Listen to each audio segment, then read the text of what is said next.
So here's the thing about the Gibson Les Paul Traditionals.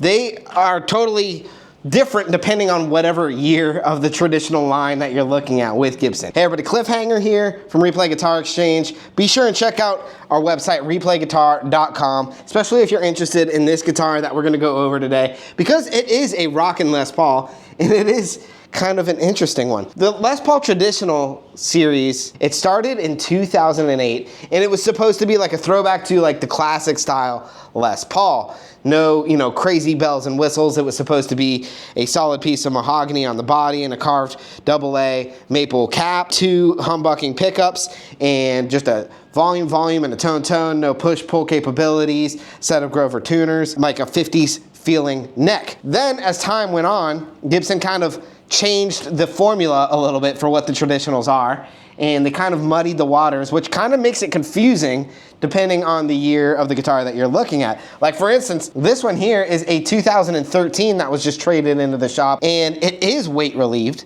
The originals were not supposed to be weight relieved, but this does have the 9-hole Swiss cheese drill in it under the maple cap, making it a lot lighter weight. It doesn't really affect the tone all that much. You know, a lot of people actually like that because it's not like a backbreaker. So if you wanted the Les Paul thing, where you didn't want to like break your back, you know, you could totally do that. It still sounds beefy.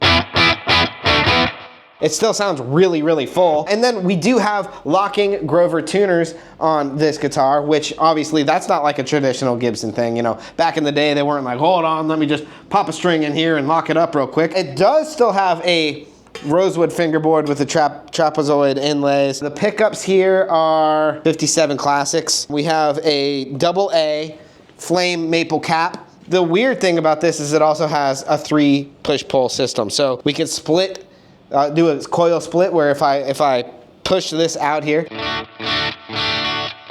versus,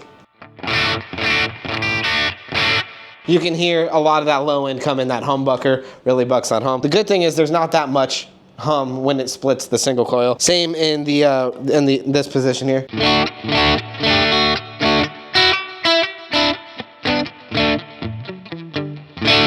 Versus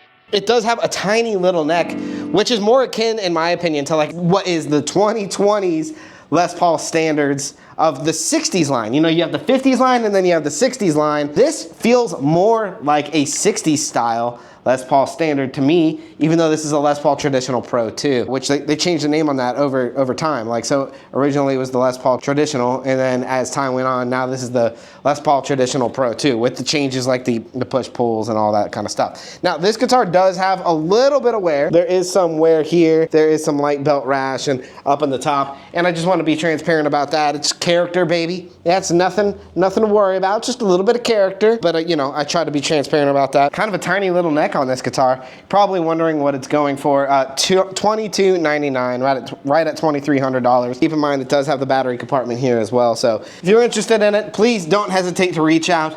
813-254-8880. I'd be happy to answer any questions that you might have on this guitar, and I'll talk to you guys real soon. Thank you guys for watching. My name's Cliffhanger. See you the next time that I see you. Peace.